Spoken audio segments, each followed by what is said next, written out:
NEET one shot series के इस video में आज हम करेंगे वेव ऑप्टिक्स। इस चैप्टर के नीट लेवल के जितने भी प्रॉब्लम होते हैं उन सभी प्रॉब्लम को सॉल्व करने के लिए जो भी कॉन्सेप्ट या फिर फॉर्मूला की ज़रूरत है वो सारी चीज़ें इस वीडियो में हम डिस्कस करेंगे विथ मिनिमम पॉसिबल टाइम में।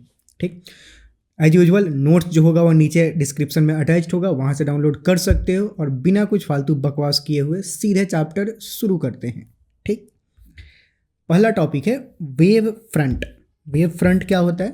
तो बेसिकली ये लोकस मतलब कोई भी वेव जब प्रोपेगेट करता है तो वेव बेसिकली है क्या, एक तरह से डिस्टर्बेंस है। तो मतलब पार्टिकल जो होता है वो वाइब्रेट करता है, तो वो सारे पार्टिकल का लोकस मतलब पोजीशन, उन सारे ही पार्टिकल का पोजीशन जो कि वाइब्रेट कर रहे हैं सेम फेज में, उस लोकस को बोलते हैं वेव फ्रंट।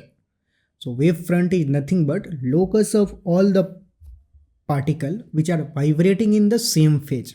फॉर एग्जाम्पल, अगर लेट से कोई पॉइंट सोर्स है तो उसकी वजह से जो वेव निकल रहा है चारों तरफ, तो जो वेव फ्रंट होगा वो स्पेरिकल इन नेचर होगा, ऐसा कुछ कंसेंट्रिक स्पेरिकल होगा। ठीक, अगर सोर्स कोई सिलेंड्रिकल टाइप का है, ऐसे लाइन चार्जर ट्यूब लाइट हो गया, तो ट्यूब लाइट से जो वेव निकलता है उसका जो वेव फ्रंट होगा वो ऐसे सिलेंड्रिकल शेप में होगा। ठीक, अगर कोई ऐसा सोर्स है मतलब प्लेनर सोर्स है, पूरा का पूरा प्लेन है मतलब, और पूरा लाइट इमिट कर रहा है, तो लाइट उसके वजह से ऐसे कुछ निकलेगा, तो वेव फ्रंट कैसा होगा? वेव फ्रंट भी प्लेनर ही होगा, मतलब प्लेन एक होगा, ऐसे वेव फ्रंट होगा। वेव फ्रंट डिसाइड करने के लिए सिंपल जो टेक्निक यूज करना है वो क्या, तुम रे डिसाइड कर सकते हो कि कोई भी सोर्स से रे जो होगा वो कैसे निकलेगा। जैसे पॉइंट सोर्स है तो पॉइंट सोर्स से रे कैसे निकल रहा होगा, ऐसा मतलब तीर के तरफ चारों तरफ निकल रहा होगा पॉइंट सोर्स से। तो वेव फ्रंट जज करने के लिए ऐसा कोई सरफेस लो कि इन सभी रे के परपेंडिकुलर हो। ये ट्रिक है, ये कोई बुक में डेफिनेशन नहीं मिलेगा, पर नीट में हमें प्रॉब्लम सॉल्व करना है तो प्रॉब्लम कैसे सॉल्व करना है? टेक्निक से। तो टेक्निक ऐसा होता है कि मतलब एक ऐसा सरफेस जो कि इन सभी रे के पैरेलल हो, परपेंडिकुलर हो, तो सरफेस जो होगा वो स्पेरिकल होगा। एक स्पेरिकल लोगे तो वो वैसे स्पेयर होगा, इन सभी रे के परपेंडिकुलर होगा, तो वो इसका वेव फ्रंट हो जाएगा। ठीक, वैसे ही कोई अगर सिलेंड्रिकल सोर्स है तो सिलेंड्रिकल सोर्स से लाइट कैसा निकलता है? लाइट जो होता है वही से निकलता है। ठीक, तो इसकी वजह से अगर वेव फ्रंट बनाना है तो वेव फ्रंट कैसा होगा?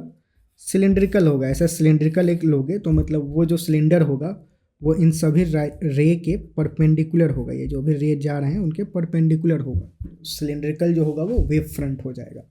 तो वेव फ्रंट कभी भी डिसाइड करने के लिए एक ऐसा सरफेस होना चाहिए जो कि सबके परपेंडिकुलर हो, तो वो उसका वेव फ्रंट हो जाएगा। और ये मतलब पढ़े लिखे लोगों के लिए अंग्रेजी में डेफिनेशन है कि मतलब all particles vibrating in same phase. अब तुम देख तो सकते हो नहीं कि आंख फाड़ के कि मतलब कौन से पार्टिकल है जो सेम फेज में वाइब्रेट कर रहे हैं। तो वेव फ्रंट ड्रॉ करने के लिए तुम पार्टिकल को तो देख नहीं सकते हो, पर ऐसा एक टेक्निक लगा सकते हो कि रे को तुम जज कर सकते हो, रे किधर होगा, और उस रे के परपेंडिकुलर हमें एक सरफेस बनाना है, वो सरफेस जो होगा वो वेव फ्रंट होगा उस सोर्स का। ठीक, ठीक है, अगला चीज देखते हैं कि behaviour of plane wave front on reflection and refraction. मतलब कोई अगर प्लेनर वेव फ्रंट है तो आफ्टर रिफ्रैक्शन वो कैसा बिहेव करता है, जरा लेट से ये देखते हैं। तो लेट से ये कोई प्लेनर वेव फ्रंट है, और प्लेनर वेव फ्रंट है तो रे ऑफ लाइट कैसा जा रहा होगा? रे ऑफ लाइट उसके परपेंडिकुलर होगा। अगर रे ऑफ लाइट पता है तो हम वेव फ्रंट तुम बता सकते हो। अगर रे ऑफ लाइट ऐसा दे रखा है कि ऐसा रे ऑफ लाइट है तो वेव फ्रंट कैसा होगा? इसके परपेंडिकुलर होगा। अगर वेव फ्रंट दे रखा है कि वेव फ्रंट ऐसा है तो रे ऑफ लाइट कैसा होगा? उसके परपेंडिकुलर होगा। अब ये वेव फ्रंट जो है after refraction through the prism कैसा हो जाएगा, लेट से अगर वो जज करना है तो रे ऑफ लाइट ऐसे जा रहा है, ऐसे जा रहा है। अब रे ऑफ लाइट ये जाके इधर क्या होगा? बेंड होगा, मतलब इस डायरेक्शन में कुछ बेंड होगा। तो जो वेव फ्रंट होता है वो perpendicular to the ray of light होता है। तो रे ऑफ लाइट ऐसा है तो जो वेव फ्रंट होगा वेव फ्रंट कुछ ऐसा हो जाएगा, तो वेव फ्रंट कुछ बेंड हो जाएगा, ऐसा प्रतीत हो रहा है यहाँ पे। तो यहाँ पे जो वेव फ्रंट होगा वो ऐसे हो जाएगा, प्लेनर ही रहेगा पर थोड़ा सा बेंड हो जाएगा बस। ठीक, अगर वही वेव फ्रंट किसी लेंस से पास हो तब क्या होगा? तो रे ऑफ लाइट, तुम वेव फ्रंट तो नहीं जज कर सकते, रे ऑफ लाइट जज कर सकते हो। तो रे ऑफ लाइट से सोचो, रे ऑफ लाइट ऐसे जा रहा है, अब आफ्टर रिफ्रैक्शन रे ऑफ लाइट कन्वर्जिंग लेंस से जाएगा तो कन्वर्ज करेगा, रे ऑफ लाइट ऐसा हो जाएगा। तो फिर वेव फ्रंट कैसा होगा? वेव फ्रंट के लिए सभी जो वेव फ्रंट का सरफेस होगा वो कैसा होगा? इन सभी रे ऑफ लाइट के परपेंडिकुलर होगा। परपेंडिकुलर होगा तो जो सरफेस होगा वो कुछ ऐसा कर्व लेना पड़ेगा, तभी जा करके वो कर्व जो होगा इन सभी के परपेंडिकुलर ऐसे आएगा। तो ये कर्व होगा तो जो वेव फ्रंट होगा वो ऐसा कर्व हो जाएगा। तो पहले तो वो प्लेनर वेव फ्रंट था, after refracting through convex lens वो एक कर्व वेव फ्रंट बन गया। ठीक, मतलब रिफ्रैक्टेड स्पेरिकल वेव फ्रंट बन गया। कर्व मतलब स्पेरिकल वेव फ्रंट भी बोल सकते हो कि ये जो शेप हो गया वो कैसा हो गया, स्पेरिकल हो गया। ठीक, प्लेनर से। वैसे ही अगर लेट से ये कोई कनकेव मिरर है तो उससे रिफ्लेक्शन के बाद वेव फ्रंट का क्या होगा। तो कोई प्लेनर वेव फ्रंट जा रहा है तो मतलब रे ऑफ लाइट ऐसा कुछ जा रहा है।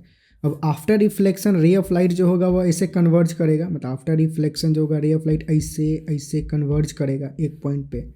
कन्वर्जिंग मिरर जो होता है या फिर कनकेव मिरर जो होता है वो कन्वर्ज करता है।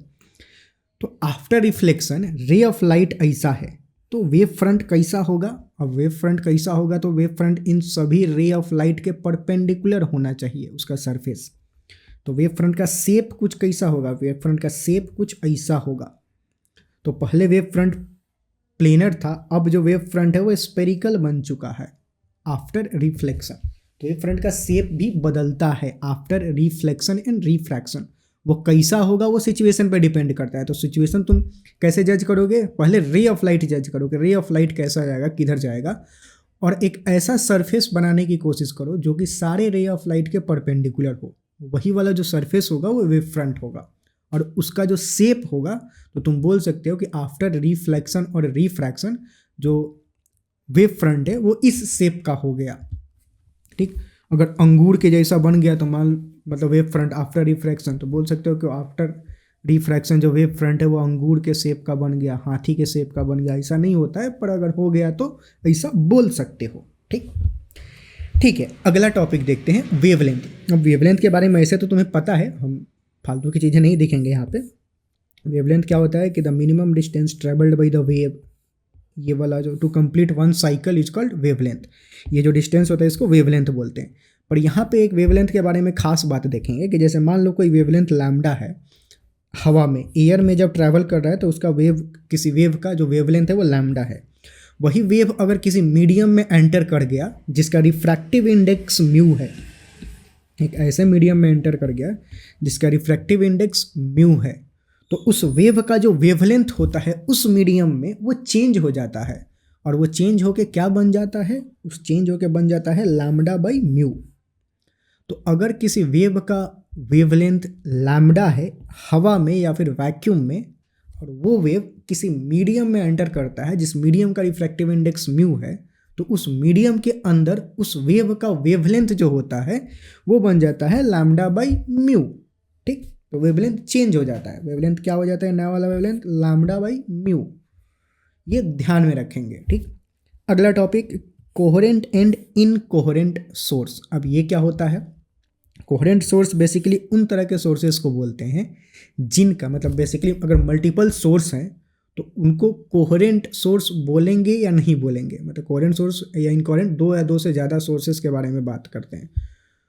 तो लेट्स से अगर दो सोर्स हैं मान लेते हैं, और दोनों ही सोर्स का फ्रीक्वेंसी सेम है, वेवलेंथ सेम है, और जो फेज डिफरेंस है वो या तो जीरो है नहीं तो कांस्टेंट है। टाइम के साथ फेज डिफरेंस चेंज नहीं हो रहा है।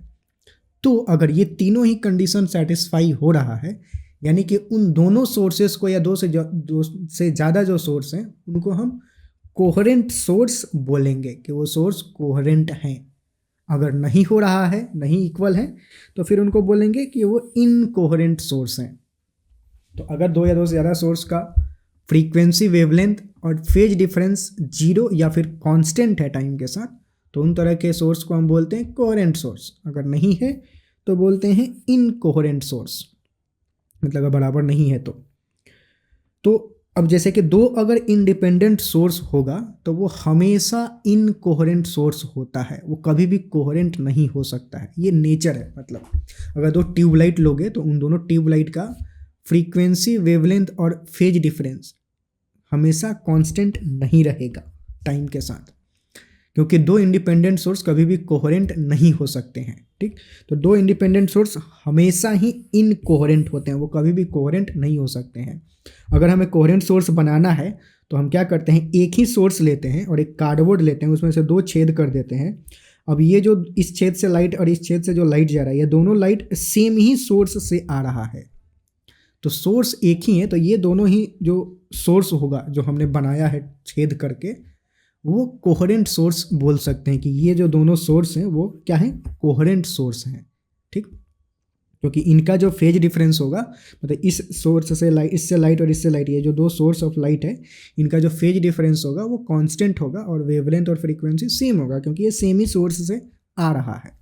ठीक, तो ये बात हमेशा ध्यान देंगे कि अगर क्वेश्चन में ये देखा है कि light is coming from two different source, तो वो हमेशा ही इनकोहेरेंट होगा। ठीक, ठीक है, आगे बढ़ते हैं। अगला टॉपिक है resultant amplitude due to superposition of wave. अब सुपरपोजिशन ऑफ वेव क्या होता है कि जैसे कि मान लो कि एक ये सोर्स है S1, एक दूसरा सोर्स है S2, और ये दो सोर्स से लाइट आ रहे हैं या फिर वेव आ रहा है, और ये वेव जो दोनों सोर्स से आ रहा है वो किसी पॉइंट P पे दोनों जाके मिल रहे हैं। अब दोनों वेव जाके मिलेगा तो एक तीसरा वेव बनेगा। ठीक, तो उस तीसरे वेव का लेट से अगर हमें कैलकुलेट करना है कि तीसरे जो वेव बनेगा उसका एम्पलीट्यूड क्या होगा। अगर हमें इंडिविजुअल एम्पलीट्यूड पता है कि S1 जो सोर्स है उसका एम्पलीट्यूड लेट से A1 है, S2 जो सोर्स है उसका एम्पलीट्यूड A2 है, अब ये दोनों ही वेव जाके यहाँ पे इंटरफेयर करेगा, सुपरिम्पोज होगा एक दूसरे पे। सुपरिम्पोज मतलब दोनों एक सेम जगह पे सेम समय पे जाएंगे, मतलब two things at the same place at the same time are called superposition. मतलब दो चीज़ एक ही जगह पे दोनों एक साथ प्रेजेंट हो तो उसको सुपरपोजिशन बोलते हैं। तो ये दोनों वेव जब सुपरिम्पोज्ड होगा यहाँ पे, जो तीसरा वेव बनेगा उसका जो एम्पलीट्यूड होगा, रिजल्टेंट एम्पलीट्यूड, वो क्या होगा वो कैलकुलेट करना है।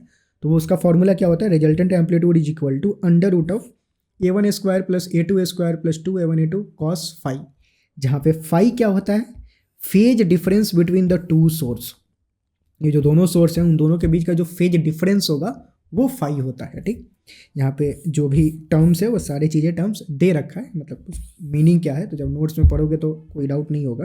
ठीक, तो ये रिजल्टेंट एम्पलीट्यूड कैलकुलेट करने का फॉर्मूला होता है। अब अगर एक स्पेशल केस आता है, अगर ये दोनों एम्पलीट्यूड बराबर हुए, मतलब इससे जो एम्पलीट्यूड जा रहा है इससे जो एम्पलीट्यूड जा रहा है, दोनों ही एम्पलीट्यूड अगर सेम हुए, लेट से सेम दोनों A0 के बराबर हुए, तो इसमें दोनों में अगर A0 लिख दोगे तो यही जो फॉर्मूला है वो मॉडिफाई हो जाएगा इस फॉर्मूले में। मतलब बेसिकली ये बन जाएगा A0 square 2A0 square plus ये जो वाला होगा 2A0 स्क्वायर कॉस फाई हो जाएगा।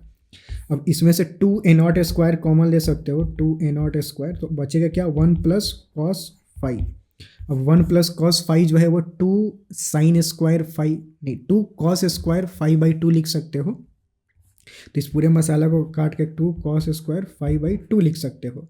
अब ये जो पूरा मसाला नया वाला बना, 2 और 2 अंडर रूट के अंदर है तो बाहर एक 2 आएगा, A0 स्क्वायर से बाहर एक A0 आएगा, और ये जो कॉस स्क्वायर फाई बाई 2 है उससे कॉस फाई बाई 2 बाहर आएगा। तो मतलब कैलकुलेशन है वो ध्यान नहीं देना है, पर अगर यहाँ पे रिजल्टेंट एम्पलीट्यूड का जो फॉर्मूला होगा वो ये हो जाएगा, जहाँ पे दोनों ही एम्पलीट्यूड अगर बराबर हुए तो डायरेक्ट उसको ऐसे याद रखना है। ये भी ये फॉर्मूला ये जनरल केस है, ये भी याद रख सकते हो, इससे भी काम हो जाएगा, बट ये अगर याद रहा तो चीज़ें थोड़ी फास्ट हो जाएगी बस। तो रिकमेंडेड यही कि ये याद रखो, अगर ये याद रह गया तो ठीक है, अच्छी बात है। तो रिजल्टेंट एम्पलीट्यूड जो होता है 2A0 कॉस फाई बाई 2, जहाँ फाई क्या, phase difference between the to wave. ठीक, फेज डिफरेंस का मतलब क्या हुआ कि लेट से अगर इसका फेज दे रखा है, इसका फेज दे रखा है फाई 1, इसका फेज दे रखा है फाई 2, तो फेज डिफरेंस यहाँ जो फाई है वो क्या, फाई 1 माइनस फाई 2, दोनों का difference, that is called phase difference. ठीक, तो ये होगा फेज डिफरेंस। ठीक, जो यहाँ पे फाई है। ठीक है, तो ये तो पीछे हमने देखा कि दो वेव जब सुपरइम्पोज होते हैं तो उनका एम्पलीट्यूड कैसे कैलकुलेट करते हैं। अब हम इसमें देखेंगे कि दो वेव जब सुपरइम्पोज करते हैं, सेम ही सिचुएशन, लेकिन अब इस केस में हम कैलकुलेट करेंगे कि इंटेंसिटी कैसे कैलकुलेट करते हैं, जो रिजल्टेंट इंटेंसिटी होता है वो कैसे कैलकुलेट करते हैं। तो लेट से दो सोर्स जा रहे हैं, दो सोर्स से वेव जा रहे हैं, इसका इंटेंसिटी लेट से I1 है, इसका इंटेंसिटी I2 है, तो यहाँ पे जो रिजल्टेंट इंटेंसिटी I होगा, दोनों जब सुपरइम्पोज्ड होंगे वो क्या होगा। तो एक तो पहले बात हमें पता होना चाहिए कि जो इंटेंसिटी होता है वो एम्पलीट्यूड से कैसे रिलेटेड होता है। तो जो इंटेंसिटी होता है वो एम्पलीट्यूड से directly proportional to amplitude square होता है। ये हमेशा ही ट्रू होता है। Intensity is directly proportional to amplitude square.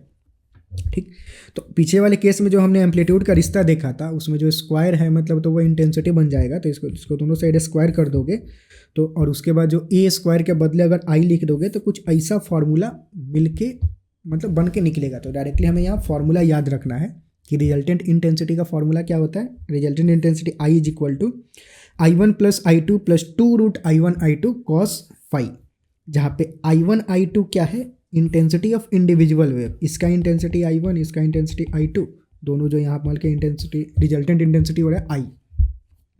Phi again same, दोनों का phase difference of the two wave. ठीक, तो वो फाई होगा। तो ये रिजल्टेंट इंटेंसिटी का फॉर्मूला याद रखना है। अगेन इसमें अगर स्पेशल केस लें कि दोनों इंटेंसिटी अगर बराबर हुए, दोनों इंटेंसिटी I0 के बराबर ही हुए, तो जो यही वाला जो फॉर्मूला है वो मॉडिफाई हो जाता है कुछ इस फॉर्मूले में। हमें डायरेक्ट फॉर्मूला याद रखना है। तो रिजल्टेंट इंटेंसिटी का फॉर्मूला हो जाता है 4I0 cos square phi by 2। ठीक, तो कोई ना, मतलब फॉर्मूला ही है। मतलब बेसिकली होगा क्या, इसको √I1 का स्क्वायर लिख सकते हो, इसको √I2 का स्क्वायर लिख सकते हो। अब A square plus B square plus 2ab cos theta हो गया, तो ये ए प्लस बी का द होल स्क्वायर बन गया। तो ए प्लस बी का नहीं ऐसे नहीं होगा। यहाँ पे I1 को तुम I0 लिख दो, मतलब ये इस फॉर्मूला में कैसे मॉडिफाई होगा, ये I0 प्लस I0 जो होगा वो 2I0 बन जाएगा, और प्लस यहाँ पे √I1 को I0 लिखोगे, √I2 को भी I0 लिखोगे यहाँ पे, तो ये I0 cos फाई बन जाएगा। अब 2I0 कॉमन ले लोगे तो 1 plus cos phi, 1 plus cos phi को 2 cos स्क्वायर फाई बाई 2 लिख सकते हो।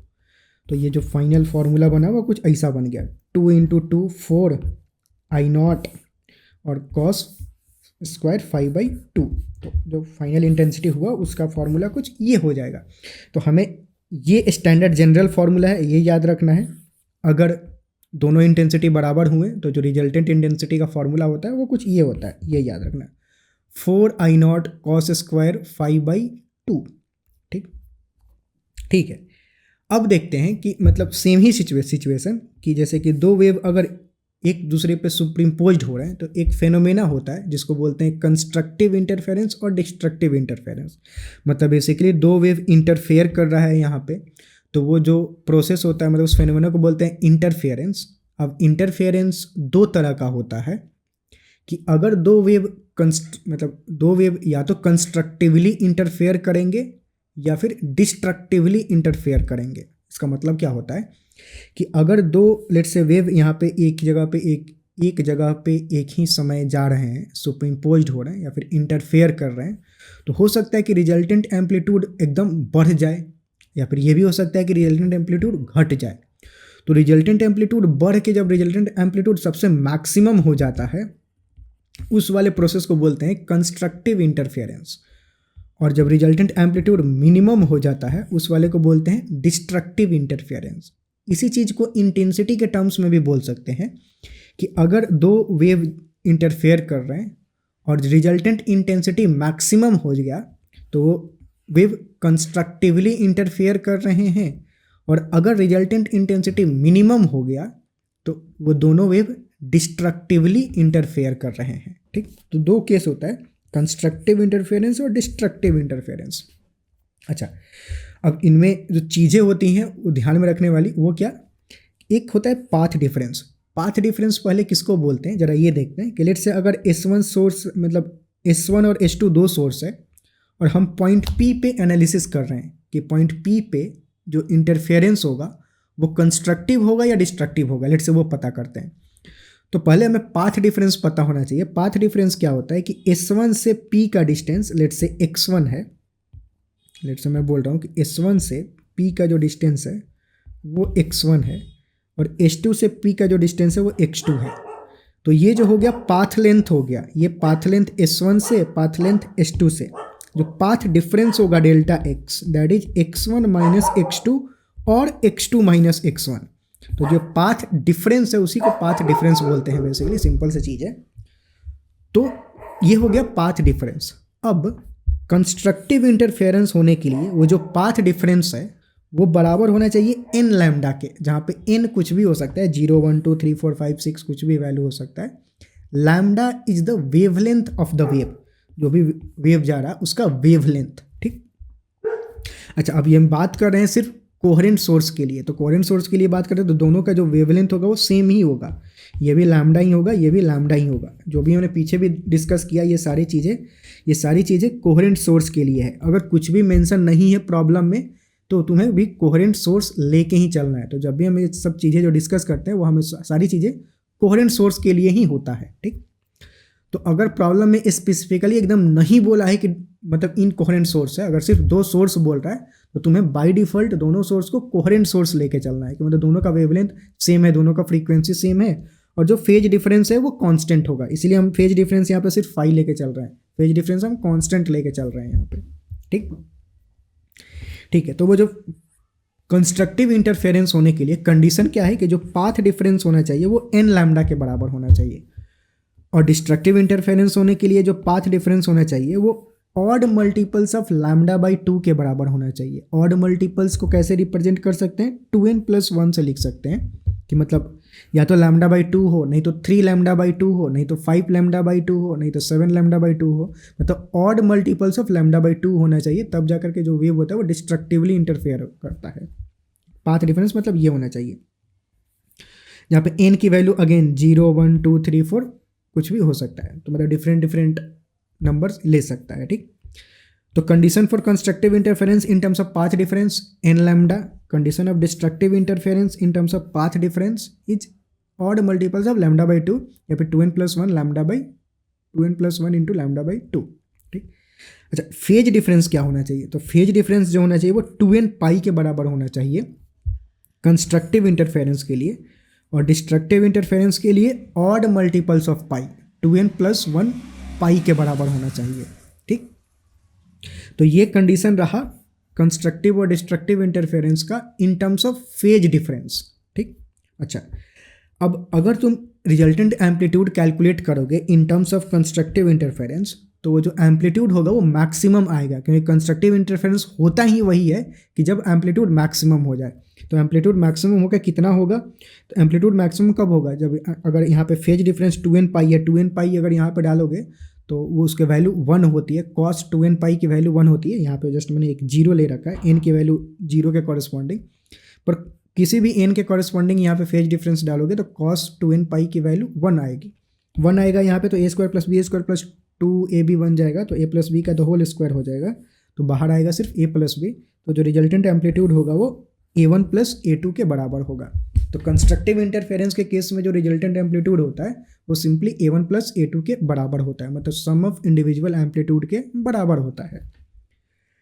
अब यहाँ पे जो डिस्ट्रक्टिव इंटरफेरेंस में जो एम्पलीट्यूड होगा वो मिनिमम होगा, नॉट मैक्सिमम। यहाँ पे गलती से मैक्सिमम लिखा गया है, ये मिनिमम होगा। ठीक, और ये मिनिमम कितना होगा, तो अगेन यहाँ पे अगर ऑड मल्टीपल्स ऑफ पाई रखोगे तो कॉस ऑड मल्टीपल्स ऑफ पाई जो वैल्यू होता है वो -1 के बराबर होता है, तो ये बन जाएगा a1² + a2² - 2a1a2, तो वो a1 - a2 हो जाएगा। तो जो मिनिमम एम्पलीट्यूड होगा वो क्या a1 - a2 हो जाएगा। ठीक, इंटेंसिटी भी अगेन एम्पलीट्यूड अगर मैक्सिमम है तो कॉरस्पॉन्डिंग इंटेंसिटी भी मैक्सिमम होगा, तो मैक्सिमम इंटेंसिटी कितना हो जाएगा, √I1 + √I2 the whole square. ठीक, मतलब इसी वाले इंटेंसिटी वाले फार्मूला में अगर यहाँ पे 2n पाई रखोगे तो कॉस 2n पाई 1 हो जाता है, तो ये वैल्यू 1 हो जाएगा। अब ये जो नंबर है सिंपली इसको √I1 का स्क्वायर लिख सकते हो, इसको √I2 का स्क्वायर लिख सकते हो, और ये 2I1I2, तो a² + b² + 2ab cos theta वाला टाइप का बन गया, तो ये बेसिकली a + b का द होल स्क्वायर हो जाएगा इंटेंसिटी, वही हमने लिखा है यहाँ पे a + b का द होल स्क्वायर। तो जो इंटेंसिटी है कंस्ट्रक्टिव इंटरफेरेंस के केस में मैक्सिमम होता है, और वो किसके बराबर होता है, √I1 + √I2 का द होल स्क्वायर के बराबर होता है। डिस्ट्रक्टिव इंटरफेरेंस में √I1 - √I2 the whole square के बराबर होता है। ठीक, तो ये याद रखना है। ठीक, यहाँ पे सारे टर्म्स का जो मीनिंग है वो दे रखा है, मतलब बाद में जब तुम पढ़ोगे तो कन्फ्यूजन ना हो उसके लिए। डेल्टा x क्या है, पाथ डिफरेंस, डेल्टा फाई क्या है, फेज डिफरेंस, ए मैक्स क्या है, maximum amplitude, A mean minimum amplitude, I max maximum intensity, minimum intensity, सारे जो टर्म्स है उसके मीनिंग दे रखे हैं। ठीक, अच्छा एक और फॉर्मूला, जैसे यहाँ पे पाथ डिफरेंस और फेज डिफरेंस आया, तो एक और फॉर्मूला तुम्हें पता होना चाहिए, relation between path difference and phase difference. Path difference और फेज डिफरेंस तुम रिलेट कर सकते हो, मतलब एक पता हो तो दूसरा कैलकुलेट कर सकते हो। फॉर्मूला क्या होता है, delta x by lambda is equal to delta phi by 2 pi. ये फॉर्मूला याद रखना है। ठीक, तो अगर तुम्हें पाथ डिफरेंस पता है तो तुम फेज डिफरेंस कैलकुलेट कर सकते हो, और अगर फेज डिफरेंस पता है तो उसके कॉरेस्पॉन्डिंग पाथ डिफरेंस कितना होगा वो पता कर सकते हो। मतलब दो वेव के बीच का पाथ डिफरेंस अगर पता है तो जब ये दोनों वेव यहाँ पे पहुँचेंगे तो उनके बीच में फेज डिफरेंस कितना होगा वो कैलकुलेट कर सकते हो using this formula. Path difference डालो, फेज डिफरेंस मिल जाएगा। अगर इन दोनों के कॉरेस्पॉन्डिंग फेज डिफरेंस पता है तो तुम पाथ डिफरेंस कितना होगा वो कैलकुलेट कर सकते हो। ठीक, जैसे कि मोस्ट ऑफ द केस में फेज डिफरेंस डायरेक्टली हम कैलकुलेट नहीं कर सकते हैं, बट पाथ डिफरेंस कर सकते हैं। लेकिन इन सभी फॉर्मूला को यूज करने के लिए हमें चाहिए फेज डिफरेंस। तो अगर पाथ डिफरेंस दे रखा है तो तुम फेज डिफरेंस कैलकुलेट कर सकते हो। कैसे? Using this formula. ठीक, कि पाथ डिफरेंस डाल दो यहाँ पे लैम्डा के वैल्यू और 2n को इधर 2 पाई को इधर मल्टीप्लाई कर दो तो फेज डिफरेंस मिल जाएगा। फॉर एग्जांपल एक बार टेस्ट लेते हैं, जैसे कि पाथ डिफरेंस यहाँ पे ये दे रखा है और फेज डिफरेंस ये दे रखा है, जरा वेरीफाई करते हैं। ठीक, वो फॉर्मूला यूज करके। तो अगर मैं इसमें मतलब फॉर्मूला क्या होता है कि delta x by lambda is equal to delta phi by 2 pi. तो लेट से अगर मैं पाथ डिफरेंस यहाँ पे n लैम्डा रख दूँ तो कॉरेस्पॉन्डिंग फेज डिफरेंस कितना होगा लेट से वो कैलकुलेट करते हैं। तो अगर यहाँ पे मैं n लैम्डा रख दूँ तो n lambda divided by lambda is equal to delta phi by 2 pi. Lambda lambda cancel, ये जो 2 पाई है इधर मल्टीप्लाई में जाएगा तो डेल्टा फाई क्या हो जाएगा 2n पाई के बराबर। डेल्टा फाई जो होगा वो 2n पाई के बराबर हो जाएगा। 2n पाई मतलब यहाँ पे 2n पाई फेज डिफरेंस दे रखा है। ठीक, तो अगर तुम्हें ये पता है तो ये कैलकुलेट कर सकते हो। वैसे ही खुद से वेरीफाई करो एक बार कि अगर पाथ डिफरेंस ये हुआ तो क्या फेज डिफरेंस ये होगा क्या। उसी फॉर्मूले में पाथ डिफरेंस डाल के और फिर फेज डिफरेंस कैलकुलेट करने की कोशिश करो। वीडियो पॉज करके ये टेस्ट कर सकते हो। फेज डिफरेंस ये आना चाहिए। ठीक, ठीक है, अगला देखते हैं। अब आगे ये जो हमने देख लिया इंटरफेरेंस, अब इसमें एक काफ़ी मतलब इंटरफेरेंस कंस्ट्रक्टिव होगा या डिस्ट्रक्टिव होगा। अब इसमें एक काफ़ी फेमस एक्सपेरिमेंट आता है और फेमस सेटअप आता है, यंग्स डबल स्लिट एक्सपेरिमेंट। मतलब यंग्स भाई साहब ने एक एक्सपेरिमेंट किया था जो काफ़ी फेमस हुआ, पॉपुलर हुआ। अब ये एक्सपेरिमेंट करने का पहले सेटअप क्या था जरा वो समझते हैं। ठीक, सेटअप ये था कि भाई साहब ने किया क्या कि एक सोर्स लिया, यहाँ पे एक कार्डबोर्ड लिया, उस कार्डबोर्ड में 2 छेद कर दिए। ठीक, अब लाइट जो इधर से जा रहा है और इधर से जा रहा है। ठीक, यहाँ पे लाइट गया और यहाँ से लाइट इमिट होगा और यहाँ से भी लाइट इमिट होगा, और यहाँ पे बहुत दूरी पे उन्होंने एक स्क्रीन रख दिया। ठीक, तो स्क्रीन जो है अब सोर्स ये रहा हमारे लिए, ये 2 सोर्स हुआ और ये अपना स्क्रीन हुआ। ठीक, अच्छा अब ये दोनों सोर्स के बीच का जो डिस्टेंस है उसको हम लेते हैं स्मॉल d से रिप्रेजेंट करते हैं, और इन सोर्स और स्क्रीन के बीच का जो डिस्टेंस है उसको हम कैपिटल D से रिप्रेजेंट करते हैं। यूजुअली कुछ भी अगर मेंशन नहीं है तो ये जो कैपिटल D होता है वो बहुत बड़ा होता है in the compare to small d। मतलब distance between source and screen is very large compare to distance between 2 source. तो यंग्स डबल स्लिट एक्सपेरिमेंट का ये बाय डिफ़ॉल्ट अजम्पशन होता है कि कैपिटल D की वैल्यू बहुत ज़्यादा होती है स्मॉल d से। ठीक है, अच्छा अब इसमें हम करते क्या हैं कि मतलब 2 सोर्स से लाइट जा रहा है, वो दोनों लाइट स्क्रीन पे अलग अलग पॉइंट पे कहीं भी पड़ सकते हैं। कोई भी हम एक पॉइंट ले रहे हैं, लेट से पॉइंट P एक ले रहे हैं, कोई भी एक पॉइंट। अब पॉइंट P पे 2 वेव जब इंटरफेयर कर रहे हैं तो वो दोनों जो इंटरफेरेंस होगा वो कंस्ट्रक्टिव होगा या फिर डिस्ट्रक्टिव होगा वो पता करना है। यहाँ पे लेट से मतलब सिचुएशन समझ में आया कि यहाँ पे जो 2 वेव इंटरफेयर कर रहे हैं वो कंस्ट्रक्टिवली इंटरफेयर करेंगे या फिर डिस्ट्रक्टिवली इंटरफेयर करेंगे, वो चीज़ें हम स्टडी करते हैं इसमें। ठीक, ठीक है, तो अब हमें इंटरफेरेंस पढ़ने के लिए अब ये जो पॉइंट P है, एक जो सेंट्रल पॉइंट है उससे y डिस्टेंस पे लाई कर रहा है, बस ऐसा ध्यान में रखो। ठीक, अच्छा हम जानते हैं कि अगर यहाँ पॉइंट P पे वेव को कंस्ट्रक्टिवली इंटरफेयर करना है तो जो पाथ डिफरेंस होना चाहिए वो एन लैम्डा के बराबर होना चाहिए। पीछे हमने पढ़ा था, तो जो पाथ डिफरेंस होना चाहिए वो एन लैम्डा के बराबर होना चाहिए। कंस्ट्रक्टिव इंटरफेरेंस मतलब यहाँ पे जो फ्रिंज बनेगा, फ्रिंज क्या होता है मतलब बेसिकली होगा क्या यहाँ पे कि अलग अलग पोजीशन पे वेव या तो कंस्ट्रक्टिवली इंटरफेयर करेगा या फिर डिस्ट्रक्टिवली इंटरफेयर करेगा। अगर कंस्ट्रक्टिवली इंटरफेयर कर रहा है तो वहाँ पे इंटेंसिटी मैक्सिमम होगा। तो तुम्हें इस स्क्रीन पे लेट से अगर इस पॉइंट पे वेव कंस्ट्रक्टिवली इंटरफेयर कर रहा है तो तुम्हें एक स्ट्रिप मिलेगा जहाँ पे लाइट जो होगा काफ़ी ब्राइट होगा। उसके नीचे अगर वो डिस्ट्रक्टिवली इंटरफेयर कर रहा है तो यहाँ पे जो लाइट होगा वो डार्क होगा। अगेन एक ब्राइट लाइट मिलेगा, मतलब ब्राइट लाइट को लेट से ऐसे ये ब्राइट लाइट हो गया, फिर एक डार्क लाइट मिलेगा, फिर एक ब्राइट लाइट मिलेगा कि वहाँ पे कंस्ट्रक्टिवली हो गया और यहाँ पे डिस्ट्रक्टिवली हो गया डार्क लाइट।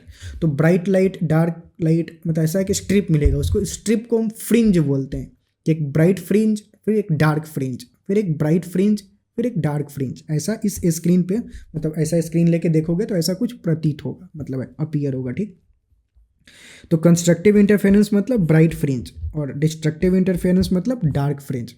अब ये कंस्ट्रक्टिव और डिस्ट्रक्टिव चेक करने के लिए सबसे पहली जो बात पता होनी चाहिए वो क्या पता होनी चाहिए कि जब लाइट यहाँ पे किसी भी पॉइंट पे, जनरल पॉइंट ले लेते हैं, पॉइंट पी पे जा रहा है तो उसका पाथ डिफरेंस कितना है, पहले वो हमें पता होना चाहिए। तो पहले हमें पाथ डिफरेंस कैलकुलेट करने आना चाहिए। तो पाथ डिफरेंस कैसे कैलकुलेट करते हैं, इसमें पाथ डिफरेंस क्या होगा, ये जो दो पाथ है उसका जो डिफरेंस होगा वही पाथ डिफरेंस होता है। तो बेसिकली S1P माइनस S2P जो होगा वो पाथ डिफरेंस होगा। पाथ डिफरेंस आप कैलकुलेट करोगे तो वो इसके बराबर होगा कुछ, यही वाला जो लेंथ होगा वो पाथ डिफरेंस के बराबर होगा, क्योंकि ये दोनों बराबर होंगे तो कैंसिल हो जाएंगे। तो ये वाला लेंथ किसके बराबर होगा, अगर ये D है तो और ये एंगल थीटा है, मतलब अगर ये पॉइंट P थीटा एंगल पे लाई कर रहा है तो ट्रिगोनोमेट्री अगर मतलब ट्रिगोनोमेट्री नहीं ज्योमेट्री अप्लाई करोगे तो ये वाला एंगल भी थीटा आएगा। अब डिटेल में हम नहीं जाएंगे, मतलब पूरा माथा पेची नहीं करेंगे, सिंपल मतलब जानेंगे। अगर ये वाला पॉइंट P जो है वो अगर थीटा एंगल पे लाई कर रहा है तो जब ये सब ट्रायंगल और एंगल ड्रॉ करोगे तो ये वाला एंगल भी यहाँ पे थीटा होगा। अब ये वाला जो लेंथ है वो D के बराबर है, तो ये वाला लेंथ होगा वो किसके बराबर होगा, D साइन थीटा के बराबर होगा। ये वाला जो लेंथ होगा वो D कॉस थीटा के बराबर होगा। हमें ये इस वाले लेंथ में इंटरेस्टेड है क्योंकि यही पाथ डिफरेंस के बराबर है। तो पाथ डिफरेंस क्या होगा यहाँ पे, D साइन थीटा के बराबर होगा। तो जो पाथ डिफरेंस होता है वो क्या, D साइन थीटा के बराबर होता है। अच्छा, हम जानते हैं कि ये वाला डिस्टेंस बहुत ज़्यादा है कंपेयर टू दिस डिस्टेंस, तो ये जो एंगल होता है वो बहुत छोटा होता है यूजुअली। तो स्मॉल एंगल अप्रॉक्सीमेशन यहाँ पे अप्लाई कर सकते हैं। स्मॉल एंगल अप्रॉक्सीमेशन क्या होता है कि theta is equal to tan theta is equal to sine theta, ये स्मॉल एंगल अप्रॉक्सीमेशन होता है। अगर थीटा छोटा है तो ये तीनों ही चीज़ें बराबर होंगी। तो यहाँ पे भी जो थीटा होगा वो स्मॉल होगा, तो साइन थीटा को तुम टैन थीटा भी लिख सकते हो। अब साइन थीटा को टैन थीटा लिख दिया तो टैन थीटा की वैल्यू क्या हो जाएगी, अगर फोटो देखें ये थीटा है, ये ट्रायंगल है, तो टैन थीटा की वैल्यू क्या हो जाएगी, y/d, ये टैन थीटा हो जाएगा। तो टैन थीटा की वैल्यू डालें यहाँ पे y/d।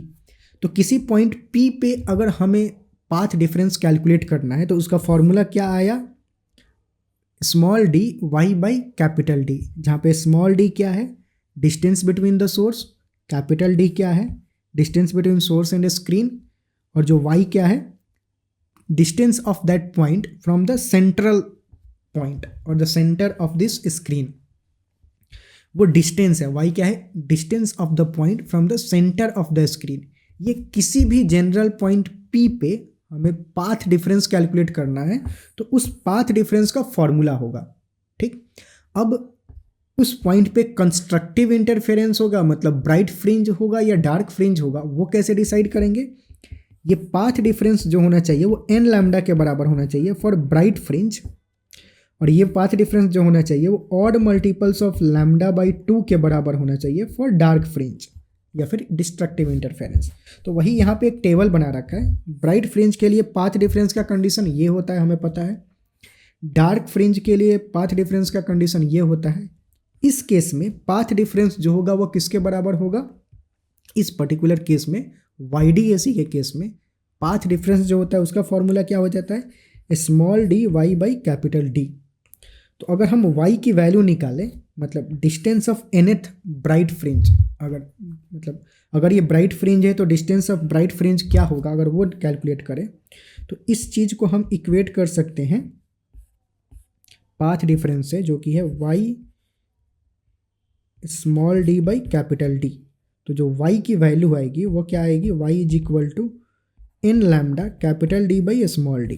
वही चीज़ें हमने यहाँ पे लिख रखा है कि distance of nth bright fringe जो होगा वो किसके बराबर होगा, n lambda capital D by small d के बराबर होगा। तो हमें ये डायरेक्टली फॉर्मूला याद ही रखना है। In case of bright fringe the distance of nth bright fringe is equal to n lambda capital D by small d। तो अब जैसे कि ये बहुत सारे पोजीशन आएंगे डिफरेंट मैक्सिमा के, that will correspond to different value of n। For example जैसे कि अगर इस स्क्रीन पे देखा जाए तो यहाँ पे एक मैक्सिमा बनेगा, फिर उसके ऊपर एक मिनिमा होगा, फिर मैक्सिमा बनेगा, फिर मिनिमा, फिर मैक्सिमा। तो ऐसे ये वाला जो मैक्सिमा होता है जो सेंट्रल पॉइंट पे होता है उसको बोलते हैं सेंट्रल मैक्सिमा। उसके बाद इसको बोलते हैं फर्स्ट मैक्सिमा, इसको बोलते हैं सेकंड मैक्सिमा, फिर इसका थर्ड मैक्सिमा।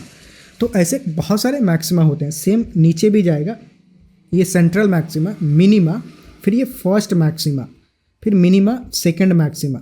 तो जो फर्स्ट मैक्सिमा होता है वो इसको भी फर्स्ट मैक्सिमा, इसको भी फर्स्ट मैक्सिमा, दोनों को फर्स्ट मैक्सिमा ही बोलते हैं। ठीक, वाई की वैल्यू ये ऊपर या फिर नीचे।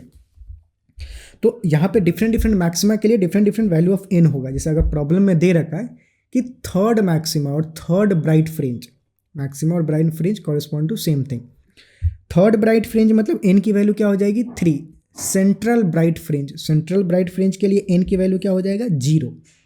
फर्स्ट ब्राइट फ्रिंज n की value 1, second bright fringe n की value 2, third bright fringe n की वैल्यू 3, और उसका पोजीशन का फॉर्मूला ये। तो ये फॉर्मूला याद होना चाहिए।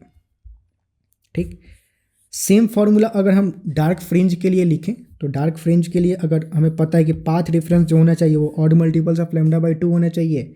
YDAC के केस में जो पाथ डिफरेंस होता है उसका फॉर्मूला क्या होता है, y small d by capital D। तो यहाँ से हमें अगर y की वैल्यू निकाले तो कैपिटल D स्मॉल d इधर आ जाएगा, वो मल्टीप्लाई में जाएगा, ये डिवाइड में जाएगा, तो y की वैल्यू फॉर्मूला कुछ ऐसा बन जाएगा। ठीक, तो this will be the formula for the position of dark fringe on the screen. Screen पे डार्क फ्रिंज का पोजीशन क्या होगा, तो उसका फॉर्मूला ये हो जाएगा। अब कौन सा डार्क फ्रिंज की बात हो रही है, डिफरेंट वैल्यू ऑफ n के लिए डिफरेंट डार्क फ्रिंज होगा।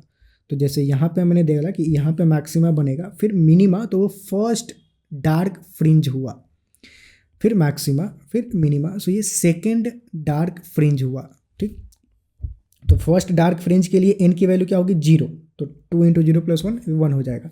मतलब 2n + 1th डार्क फ्रिंज, ये पूरा का पूरा जो आएगा वो nth डार्क फ्रिंज होता है। मतलब फर्स्ट मतलब ये पूरा का पूरा वैल्यू 1 होना चाहिए, थर्ड मतलब ये पूरा का पूरा, सेकंड मतलब सेकंड डार्क फ्रिंज का मतलब क्या हुआ, सॉरी यहाँ पे ये जो होगा n होगा, नॉट 2n + 1th, nth।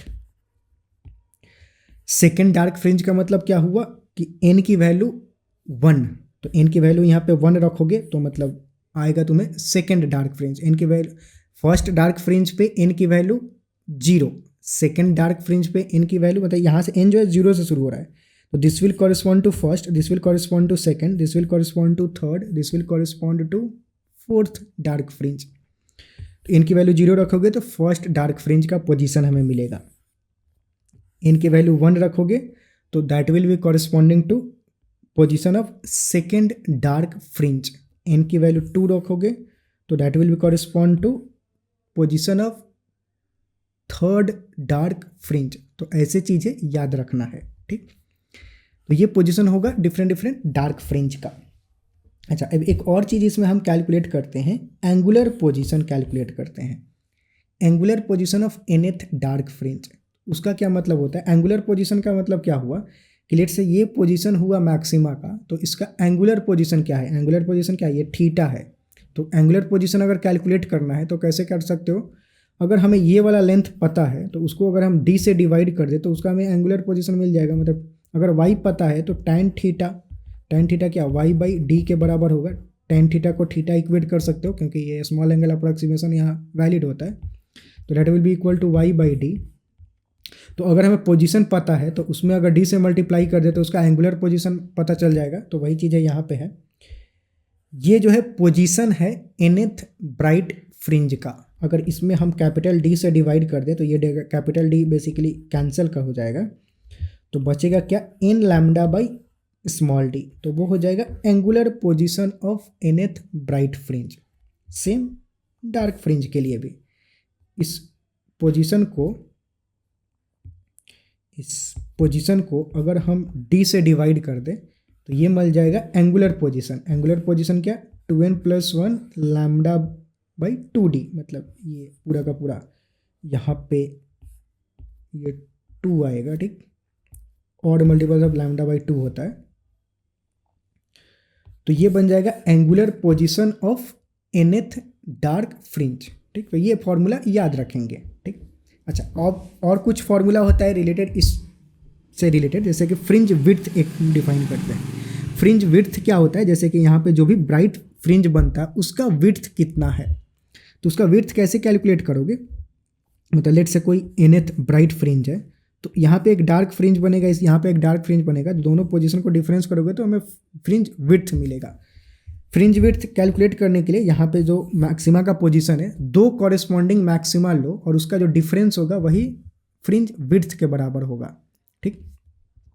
तो लेट से n की वैल्यू अगर हम 2 लें, फिर n की वैल्यू 3 लें, तो दोनों को सब्ट्रैक्ट करें, y1 और ये y2, तो y2 माइनस y1 जो होगा वो फ्रिंज विड्थ होगा। दोनों के बीच में एक मिनिमा बना होगा, उस मिनिमा के विड्थ क्या होगी, तो डिफरेंस करोगे तो lambda capital D by small D के बराबर आएगा, ठीक। तो हमें डायरेक्ट फॉर्मूला याद रखना है, फ्रिंज विड्थ का जो फॉर्मूला होता है lambda capital D by small D, ये दोनों के लिए एप्लीकेबल होता है।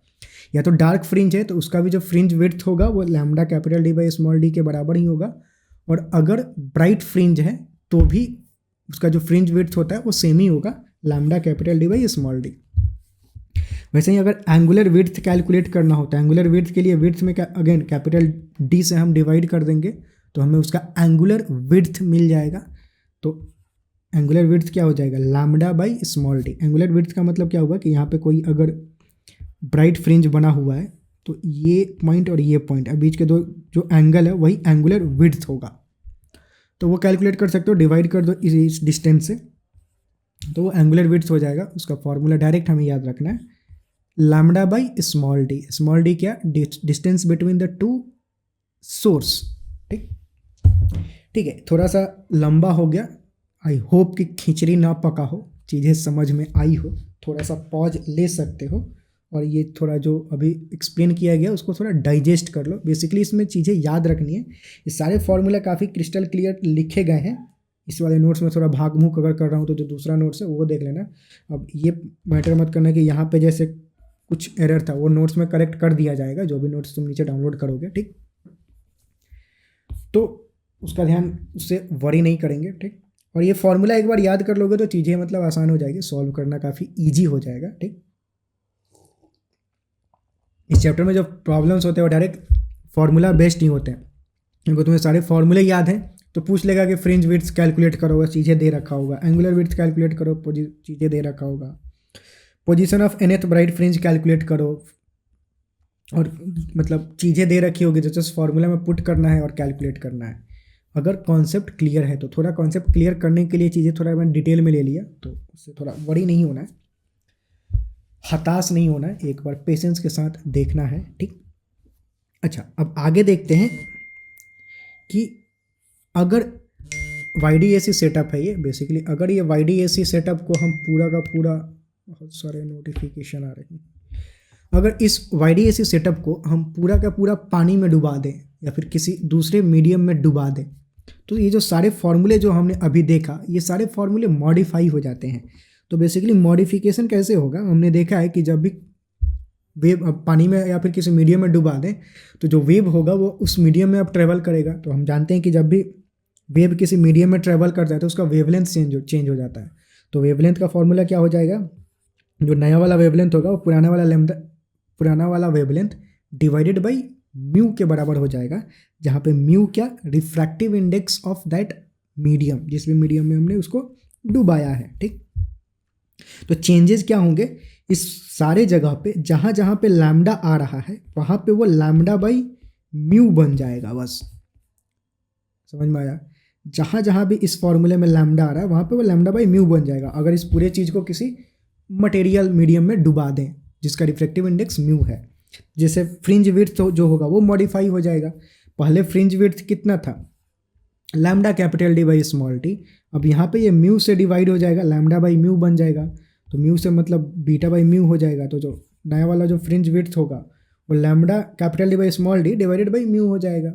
वैसे ही एंगुलर विड्थ की बात करें तो एंगुलर विड्थ का फॉर्मूला पहले क्या होता था, लैम्डा बाई स्मॉल डी, अब क्या हो जाएगा, lambda by mu small D. जहाँ जहाँ पे लैम्डा है वहाँ पे लैम्डा बाई म्यू बन जाएगा। तो ये एंगुलर नया वाला एंगुलर विड्थ का फॉर्मूला बन जाएगा। सेम वैसे ही ये सारे फॉर्मूले भी मॉडिफाई होंगे। यहाँ पे जो लैम्डा है वो लैम्डा बाई म्यू बन जाएगा, यहाँ पे जो लैम्डा है वो लैम्डा बाई म्यू बन जाएगा, मतलब लैम्डा बाई म्यू, और फिर सारे कैलकुलेशन हम करेंगे। ठीक है, तो मतलब ऐसा कुछ चीज़ें हुआ।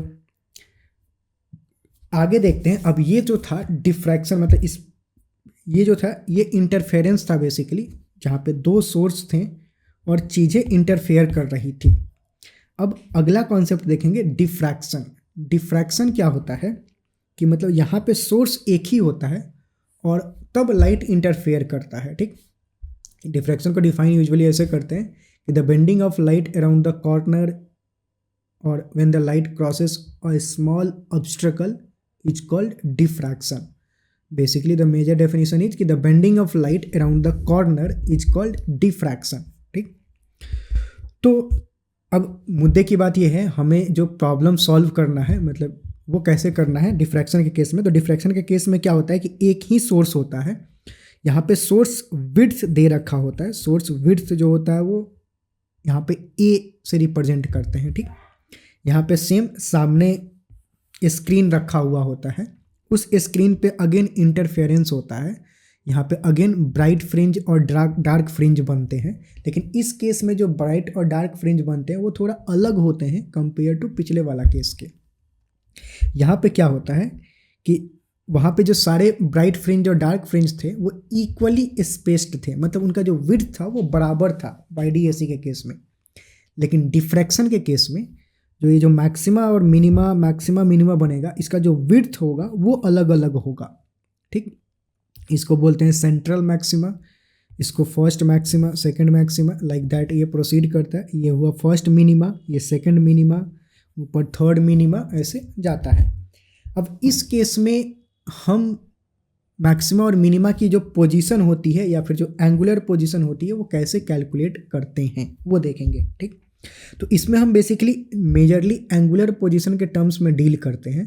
अब यहाँ पे वो पीछे वाला जो हमने कॉन्सेप्ट लगाया है वो नहीं एप्लीकेबल होगा। कैसे, थोड़ा सा इसको अलग चीज़ होता है। बेसिकली ये जो होता है, पहले जो हमने देखा है वो देखा है दो डिफरेंट सोर्स की वजह से इंटरफेरेंस होता है, तो वहाँ पे क्या होगा, यहाँ पे जो सोर्स है वो एक ही है, तो इसको हम करते क्या है, इसको हम बहुत सारे छोटे छोटे सोर्स में डिवाइड कर सकते हैं। तो ये basically infinite number of source हो जाएगा। और किसी भी पॉइंट पे अगर हमें चेक करना है कि वहाँ पे मैक्सिमम बनेगा या फिर मिनिमा बनेगा, तो that will correspond to that infinite number of source. तो चीज़ें काफ़ी कॉम्प्लिकेटेड हो जाती है, हम उस डिटेल में नहीं जाएंगे। हमें सिंपल चीज़ें जो याद रखनी है जिससे कि प्रॉब्लम सॉल्व हो जाएगा, आसानी से प्रॉब्लम सॉल्व हो जाए, तो उस तरीक़ा से हम पढ़ेंगे और उस तरीक़ा से चीज़ें याद रखेंगे। तो उस तरीका ये है कि पहले तो हमें पाथ डिफरेंस, किसी भी पोजीशन पे अगर हम बात कर रहे हैं कि वहाँ पे क्या मैक्सिमा होगा मिनिमा होगा, तो पहले हमें पाथ डिफरेंस पता होना चाहिए। अगर लेट से वो हमें किसी पॉइंट P पे डिस्कस कर रहे हैं कि वहाँ पे क्या बनेगा, तो पॉइंट P का एंगुलर पोजीशन क्या है, थीटा। ठीक, तो अगर हमें किसी पॉइंट का एंगुलर पोजीशन पता है तो वहाँ पे पाथ डिफरेंस कितना होगा, तो path difference is equal to formula होता है A sine theta, same as पिछला वाला। लेकिन वहाँ पे जो D होता था यहाँ पे A होगा, A sine theta. A sine theta को तुम A थीटा भी लिख सकते हो।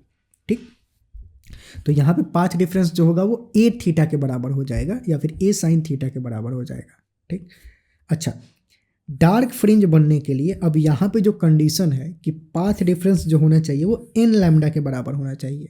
अब ये चीज़ उल्टा है YDAC से, ये ध्यान देंगे। ये डिफ्रैक्शन का केस थोड़ा अलग है, इसमें इनफाइनाइट नंबर ऑफ सोर्सेस होते हैं और फिर उनके कॉरिस्पॉन्डिंग हमें चीज़ें कैलकुलेट करनी होती है। इनफाइनाइट नंबर ऑफ सोर्सेज का मतलब क्या है कि एक सिंगल एक्सटेंडेड सोर्स को तुम infinite number of point source मान सकते हो, ठीक।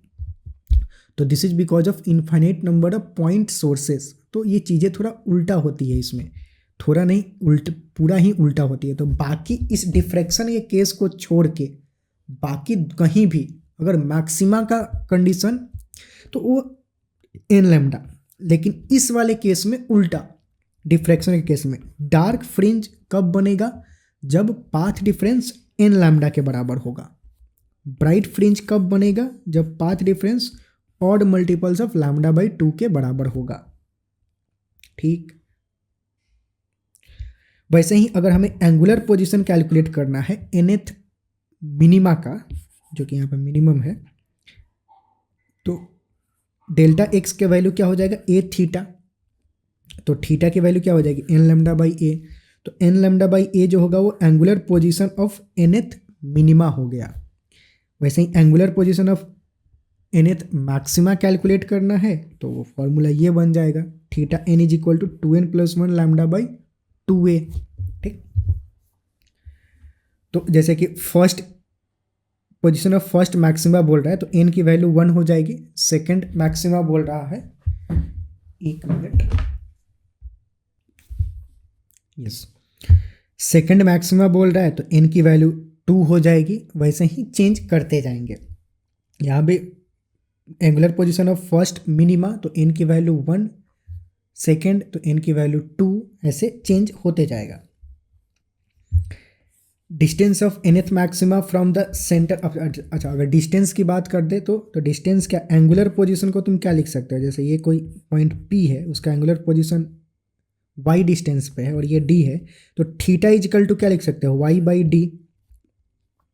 तो यहाँ पे वही हमने लिखा है कि जो एंगुलर पोजीशन था उसको हम लिख सकते हैं y बाई डी। तो जो y होगा, यहाँ पे x लिखा गया है, वो d इधर चला जाएगा, तो n lambda capital D by small a के बराबर हो जाएगा, जहाँ पे ये कैपिटल D क्या है, distance between source and screen. Capital D जो होगा वो किसके बराबर होगा, distance between source and screen के बराबर होगा, ठीक। वैसे ही सेम केस में ये तो रहा अपना मतलब एंगुलर पोजीशन, और अगर जस्ट पोजीशन डिस्टेंस कैलकुलेट करना है कि ये वाला डिस्टेंस कितना होगा, इसको यहाँ पे x लिखा जा रहा है, ये कितना होगा, तो दैट एंगुलर पोजीशन को हम दिस बाई डी लिख सकते हैं। तो एंगुलर पोजीशन को सिंपल x बाई डी लिख देंगे तो x की वैल्यू क्या आ जाएगी, d इधर मल्टीप्लाई में चला जाएगा, तो ये फॉर्मूला बन जाएगा। तो ये भी फॉर्मूला हमें डायरेक्ट याद ही रखना है, ठीक। तो ये फॉर्मूला हो गए कुछ डिफ्रैक्शन के प्रॉब्लम को सॉल्व करने के लिए। तो ये चीज़ें याद रखोगे तो डिफ्रैक्शन के सारे ही प्रॉब्लम सॉल्व हो जाएंगे डायरेक्टली, ठीक। इस केस में अब अगेन यहाँ पे भी हम विड्थ कैलकुलेट कर रहे होते हैं, तो जैसे कि विड्थ ऑफ सेंट्रल मैक्सिमा लेट से हमें कैलकुलेट करना है। अब यहाँ पे जो अलग अलग मैक्सिमा जो होता है उसका विड्थ अलग अलग होता है, यहाँ पे विड्थ सबका सेम नहीं होता है। तो अगर हमें सिर्फ लेट से सेंट्रल मैक्सिमा का विड्थ कैलकुलेट करना है कि सेंट्रल मैक्सिमा का विड्थ कितना होगा, और यहाँ पे हम बेसिकली हम बात कर रहे हैं एंगुलर विड्थ की, यहाँ पे ये विड्थ है। तो सिंपल अगर विड्थ कैलकुलेट करें तो कैसे कैलकुलेट कर सकते हैं, यहाँ पे आते हैं, ये मिनिमा का जो पोजीशन यहाँ पे दे रखा है, तो लेट से इस साइड जो फर्स्ट मिनिमा बनेगा, ठीक, फर्स्ट मिनिमा जो होगा उसका जो ये y डिस्टेंस है या फिर उसका जो x डिस्टेंस है, उसको अगर हम डबल कर दें तो सेंट्रल मैक्सिमा का विड्थ मिल जाएगा। समझ में आ रहा है, ये मिनिमा है, फर्स्ट मिनिमा है और ये फर्स्ट मिनिमा है। तो इस केस में ये जो y होगा वो डिस्टेंस ऑफ फर्स्ट मिनिमा होगा, पोजीशन ऑफ फर्स्ट मिनिमा। तो ये जो पोजीशन x है इसी का अगर हम डबल कर दें तो हमें सेंट्रल मैक्सिमा का विड्थ मिल जाएगा, ठीक। अब ये x किसके बराबर होगा, ये फर्स्ट मिनिमा है, तो यहाँ पे हम n की वैल्यू अगर 1 डाल दें तो x की वैल्यू क्या हो जाएगा, लैम्डा कैपिटल D बाई ए, और इसका डबल कर दें तो वही 2 लैम्डा कैपिटल D बाई ए के बराबर हो जाएगा सेंट्रल मैक्सिमा का विड्थ, ठीक। वैसे अगर एंगुलर स्प्रेड पूछे कि ये कितने एंगल में फैला हुआ है, तो कितने एंगल में फैला हुआ है उसको लिए क्या, कैपिटल D से डिवाइड कर दो, मतलब इस वाले डिस्टेंस को कैपिटल D से डिवाइड कर दो, इसको कैपिटल D से डिवाइड कर देंगे तो सिर्फ 2 लैम्डा बाई ए हो जाएगा, तो 2 लैम्डा बाई ए हो जाएगा। टोटल एंगुलर सेपरेशन ये रहा, मतलब ठीक, अभी मैं जो बात कर रहा था वो टोटल एंगुलर सेपरेशन की बात कर रहा था। और ये है angular spread of central maxima on either side मतलब सिर्फ इस साइड कितना फैला हुआ है सेंट्रल मैक्सिमा, या फिर सिर्फ इस साइड कितना फैला हुआ है, तो वो आधा हो जाएगा टोटल का। या फिर जो ये वाला डिस्टेंस था उसको डी से मल्टीप्लाई करेंगे, या फिर जो टोटल स्प्रेड था उसका आधा, तो जो टोटल स्प्रेड इतना था उसका आधा करें तो ये वाला टोटल स्प्रेड हो गया, और उसको हम कैपिटल डी से डिवाइड कर दें तो एंगुलर विड्थ मिल जाएगा। तो वही लैम्डा बाई ए हो गया एंगुलर विड्थ। ठीक, मतलब एंगुलर चीज़ कैलकुलेट करने के लिए इधर वाला जो डिस्टेंस होता है उसको हम कैपिटल डी से डिवाइड कर देते हैं तो एंगुलर विड्थ मिल जाता है। ठीक, वैसे angular separate of central maxima जो पूरा का पूरा सेपरेट होगा क्या, टोटल स्प्रेड डिवाइडेड बाई ये वाला डिस्टेंस, दिस डिस्टेंस, तो वो एंगुलर सेपरेशन मिल जाएगा 2 लैम्डा बाई ए के बराबर। ठीक, तो ये कुछ बाकी फॉर्मूला हो गया डिफ्रैक्शन से रिलेटेड प्रॉब्लम को सॉल्व करने के लिए। ठीक, ठीक है, आगे देखते हैं। अब चैप्टर लगभग ख़त्म ही है, थोड़ा पेशेंस बना के रखो, एक बार नोट्स को अच्छे से गो थ्रू करना है, तब जाके चीज़ें और ज़्यादा क्लियर होगा। अभी मैं जस्ट फॉर्मूला बके जा रहा हूँ, हो सकता है कि चीज़ें हेवी हो जाए, तुम्हें बहुत हेवी लगे, पर थोड़ा सा पेशेंस बना के थोड़ा आराम से देखना है तो चीज़ें आसानी है, उतना भी डिफ़िकल्ट नहीं है।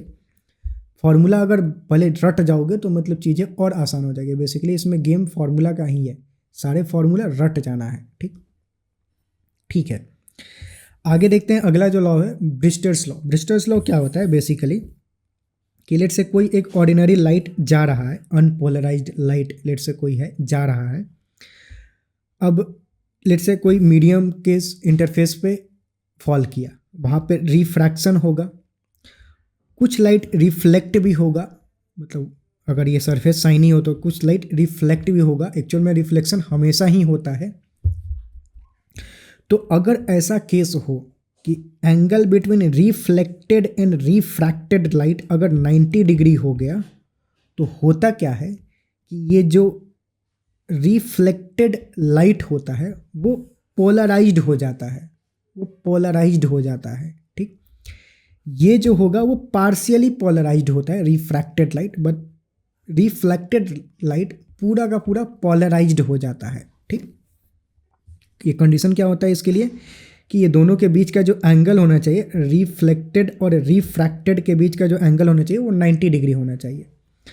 तो उसके लिए हम किस एंगल पे इसको फॉल कराएं, मतलब इंसिडेंट लाइट किस एंगल पे भेजें ताकि angle between reflected and refracted रे 90 डिग्री हो जाए, उस एंगल ऑफ इंसिडेंस को बोलते हैं ब्रिस्टर्स एंगल। ये ब्रिस्टर्स लॉ होता है, उस एंगल ऑफ इंसिडेंस को हम बोलते हैं ब्रिस्टर्स एंगल, क्योंकि उस एंगल ऑफ इंसिडेंस पे अगर लाइट आएगा तो रिफ्लेक्टेड और रिफ्रैक्टेड रे के बीच में जो एंगल होगा वो 90 डिग्री हो जाएगा। ठीक, अब ब्रिस्टर्स एंगल कैलकुलेट कैसे करते हैं, तो ब्रिस्टर्स एंगल कैलकुलेट करने का फॉर्मूला होता है कि mu is equal to tan theta P, जहाँ थीटा पी क्या है, ब्रिस्टर्स एंगल, म्यू क्या है, diffractive index of the second medium, पहला तो एयर होगा, दूसरा ये मीडियम म्यू। ठीक, तो यहाँ से थीटा म्यू की वैल्यू क्या हो जाएगी, मतलब थीटा पी की वैल्यू क्या हो जाएगी, tan इनवर्स म्यू। अब ये डायरेक्ट फार्मूला याद रखेंगे, ये कैसे डिराइव हुआ उसमें ज़्यादा मतलब झंझट नहीं करना है, काफ़ी सिंपल सा ही है, तुम देख भी सकते हो। अगर लेट से ये कैसे आया, तो लेट से ये थीटा पी है तो ये वाला एंगल भी कितना होगा, थीटा पी के बराबर होगा, ये मतलब 90 डिग्री है तो ये वाला जो एंगल होगा वो कितना हो जाएगा, 90 माइनस थीटा पी के बराबर होगा। अब स्नेल्स लॉ अगर लगा दो, यहाँ पे रिफ्रैक्शन हो रहा है, अगर स्नेल्स लॉ मतलब यहाँ पे रिफ्रैक्शन हो रहा है, ऐसे लाइट जा रहा है, Snell's law n1 sine I is equal to n2 sine R, तो ये अगर लिख दोगे यहाँ पे तो 1 into sine theta P is equal to n2 मतलब म्यू इंटू साइन आर मतलब साइन 90 माइनस थीटा पी। यहाँ पे angle of incidence theta P है, यहाँ पे angle of refraction 90 minus theta P है, ये वाला लगेगा तो ये साइन और ये साइन 90 माइनस थीटा कितना हो जाएगा, कॉस थीटा इधर आ जाएगा तो sine by cos tan theta हो जाएगा, tan theta is equal to mu, वही चीज़ है यहाँ पे दे रखा है, tan theta P is equal to mu, तो थीटा पी क्या हो जाएगा, टैन इनवर्स म्यू। हमें डायरेक्ट ये फॉर्मूला याद रखना है, ब्रिस्टर्स एंगल कैलकुलेट करने के लिए दे दे तो Brewster's angle is equal to tan inverse mu के बराबर होगा, क्योंकि इसमें ये जो लाइट होता है रिफ्लेक्टेड लाइट वो पूरा का पूरा प्लेन पोलराइज्ड हो जाता है। ठीक, last law, last topic, malleus law. Malleus law क्या होता है, पहले देखते हैं। ये बेसिकली पोलराइजेशन से रिलेटेड है कि लेट से कोई अनपोलराइज्ड लाइट पहले अगर किसी पोलराइजर से भेजें, कोई एक अनपोलराइज्ड लाइट किसी पोलराइजर से भेजें, तो आफ्टर पोलराइजेशन उसका जो इंटेंसिटी होता है वो आधा हो जाता है। तो अगर यहाँ पे इंटेंसिटी आई नॉट है तो यहाँ पे जो इंटेंसिटी होगा वो आई नॉट बाई 2 हो जाएगा। ठीक, अब अगर किसी पोलराइज्ड लाइट को अगेन किसी पोलराइजर से भेजें, अब यहाँ पे चीज़ें उल्टा है, अगर मतलब अलग है, अगर किसी पोलराइज्ड लाइट को किसी पोलराइजर से भेजें ऐसे कि अब ये पोलराइज्ड लाइट है तो मतलब लाइट जो होगा वो किसी प्लेन में पोलराइज्ड हो गया होगा, और किसी दूसरे पोलराइजर से भेज रहे हैं। पोलराइजर में होता क्या है, एक पास एक्सिस होता है, उस एक्सिस से ही लाइट सिर्फ पास करता है। तो angle between plane of polarization and angle between pass axis of the polarizer, angle between plane of polarization of the light and angle between pass axis of the polarizer is theta, then the intensity after coming out from the polarizer will be equal to I is equal to I naught cos square theta, जहाँ पे I naught क्या है, initial intensity of polarized light. ये polarized light है। तो take away ये कि अगर पोलराइजर से कोई अनपोलराइज्ड लाइट जा रहा है तो फिर उसमें एंगल फैंगल देखने की ज़रूरत नहीं है। अगर अनपोलराइज्ड लाइट पोलराइजर से पास करा रहा है तो इंटेंसिटी आधा हो जाता है। अगर कोई प्लेन पोलराइज्ड लाइट पोलराइजर से पास करा रहा है तो हमें एंगल देखना होता है कि angle between plane of polarization और pass axis of the polarizer कितना है, थीटा। तो इनिशियल इंटेंसिटी यहाँ पे ले रहे हैं प्लेन पोलराइज लाइट का आई नॉट, तो after passing through the polarizer जो इंटेंसिटी होगा वो I naught cos square theta के बराबर हो जाएगा। ये फॉर्मूला होगा। ठीक, ये याद रखेंगे। तो बस इस चैप्टर में इतना ही, कुत्ते भी भौंकने लगे। तो आई होप कि चीज़ें समझ में आई हो। अगर कुछ डाउट रहा तो नीचे कमेंट में ज़रूर लिखो कि चीज़ों को एलिब्रेट और थोड़ा अच्छे से कर सकते थे, और समझ में आया तो भी नीचे लिखो। मैं रिकमेंड करूँगा यहाँ पे चीज़ें थोड़ी सी प्रॉब्लमेटिक तुम्हारे लिए हो सकती है, क्योंकि यहाँ पे बहुत सारे कॉन्सेप्ट थे जो कि एक्सप्लेन करने थे YDAC के केस में और डिफ्रैक्शन के केस में। तो पहले तो ये गो थ्रू करो नोट्स से, नोट्स का एक बार गो थ्रू करो, ये सारे फॉर्मूले याद कर लो, फिर एक बार वीडियो देखो। अगर मैं सजेस्ट करूँगा, अगर पहली बार वीडियो देखने पे डाउट रह गया हो तो पहले नोट्स डाउनलोड करके एक बार नोट्स याद कर लो, एक बार नोट्स को गो थ्रू करो, फॉर्मूले याद कर लो, और फिर वीडियो देखो, फिर देखो अच्छे से समझ में आएगा। ठीक, क्योंकि बहुत सारा टर्म्स था, एक बार फॉर्मूला याद कर लोगे तो टर्म्स थोड़ा दिमाग में बैठ जाएगा, और फिर वीडियो देखोगे तो मतलब चीज़ें जल्दी से समझ में आ जाएगा। तो सिर्फ इसी पार्ट का आके देखोगे, बाकी की चीज़ें आई होप कि ये सब चीज़ें तो सिंपल थी, समझ में आ गया होगा। बस ये YDAC के केस में थोड़ा सा, क्योंकि बहुत सारी चीज़ें एक्सप्लेन किया बहुत कम टाइम में, तो थोड़ा सा दिक्कत हो सकता है। तो उसके लिए ये जो अभी बताया, ये पहले एक बार नोट्स के गो थ्रू कर लो, फॉर्मूले याद कर लो, फिर वीडियो देखो तो समझ में आ जाएगा। इतनी भी डिफ़िकल्ट नहीं है चीज़ें। ठीक है, तो एज यूजुअल मिलते हैं अगले वीडियो में। तब तक पढ़ाई करते रहो। क्या फीडबैक है नीचे कमेंट में ज़रूर बताओ। तुम्हारे दोस्त हो तो थोड़ा सा इसको शेयर वेयर कर दो प्रमोशन करने के लिए, और मिलते हैं अगले वीडियो में।